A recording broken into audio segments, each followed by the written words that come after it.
Good evening. First tonight, Jersey's government has delivered a withering assessment of some of its own services.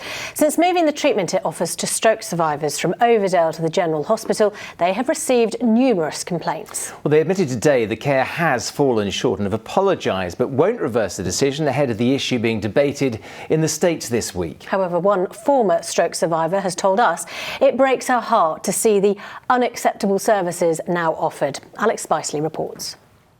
It's traumatic. It just, you're rendered disabled it's like a flash of lightning. Pam had a stroke on her 67th birthday.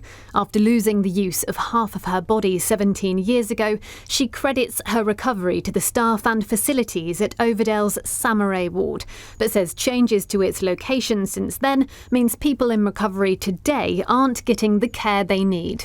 I could cry. I could really cry. I feel so saddened at the deterioration, at the complete retrograde step that the States have taken over this, that we've gone from a first-class facility to a very unacceptable facility. I cannot imagine. I had to be on that ward for 3 months. There is no way they could have sent me home because I couldn't move. After 6 weeks, I couldn't have been sent home. How can you be in a hospital, in a ward, in a bed, and you have your meal? You don't even have a dining room to go to. You don't have a fully equipped gym to go to. And that gym was the making of me and the staff that were there. And it was painful, and I would cry learning to walk. When the unit was moved here to the hospital, it went from 28 beds to 14, and some of the facilities that had helped others with their recovery were no longer available.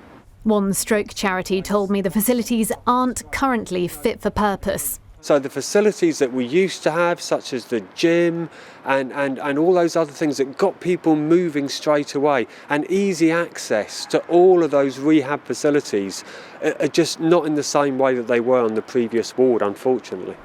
I've heard from people using the service that it's both the location and the service that is seriously letting people down. How would you respond to that? It has been the case that we haven't delivered care in some cases to the standards we would have wished to, and we'd want to apologise to those patients.